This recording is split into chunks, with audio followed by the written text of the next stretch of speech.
Blessed afternoon po, Shepherd's Heart Church, at ngayong hapon po ay sama-sama po tayong muling manalangin, magpasalamat sa ating Panginoon. At bago po tayo manalangin at magpasalamat, tayo po muna ay magbulay ng maikling salita ng Diyos.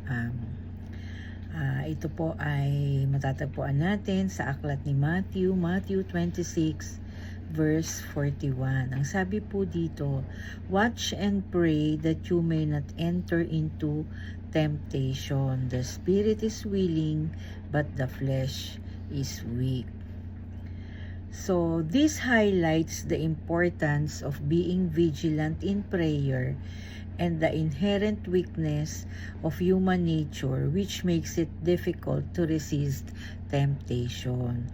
So, dito po ay binibigyang diin or ine-emphasize ang kahalagahan po ng pagiging mapagbantay sa atin pong buhay panalangin, dahil daw po tayo na mga tao, human, ay likas po sa atin ang tayo ay may kahinaan at mahirap pong tumanggi kung tayo po ay nasa sitwasyon ng tukso. So we always experience all kinds of temptations around us, and prayer is our means of protection against these temptations. So, totoo po na lagi po tayong nakakaranas ng iba't ibang uri ng temptation or tukso na nakapaligid po sa atin, at ang panalangin po ang protection natin para mapaglabanan natin ang mga tukso na nasa atin pong kapaligiran o yung pong nararanasan natin. So as Christians, we are not free from temptations because we are the target of the enemy as we have our own weaknesses. So, totoo po, diba? Kahit na po tayo Kristiyano, hindi po tayo exempted na matukso. Kasi po ang unang-unang tina-target po talaga ng kaaway ay tayo, dahil kahit papaano po ay alam din po ng kaaway ang atin pong mga kahinaan. So when we say watch and pray, we should be vigilant and continue to pray, asking wisdom, strength, protection from God. Dapat daw po tayong maging mapagbantay. So, ang sabi nga po doon, the spirit is willing, but the flesh is weak.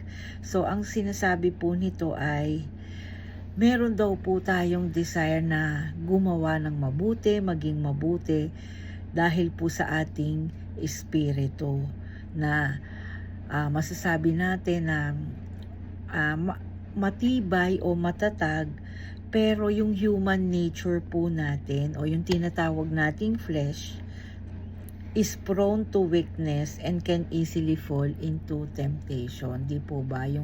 Pag yung laman na po minsan natin ang naging tumawag sa atin o naging mas malakas kaysa sa ating mga espiritu, talaga pong tayo ay maaring mahulog sa tukso. So this verse is a timeless message for all Christians, reminding them that they are not alone in their struggles with temptation and that prayer is essential for overcoming it. So ang verse daw po na ito ay mensahe para sa atin pong mga Kristiyano na nagpapaalaala po sa atin na hindi po tayo nag-iisa, na dumaranas ng mga struggle, na fall into temptation, at ang panalangin po ang ating sagot para po mapagtagumpayan natin kung tayo man ay nahuhulog na sa tukso. So we can only remain faithful when we are devoted to prayer. So purihin po ang Panginoon.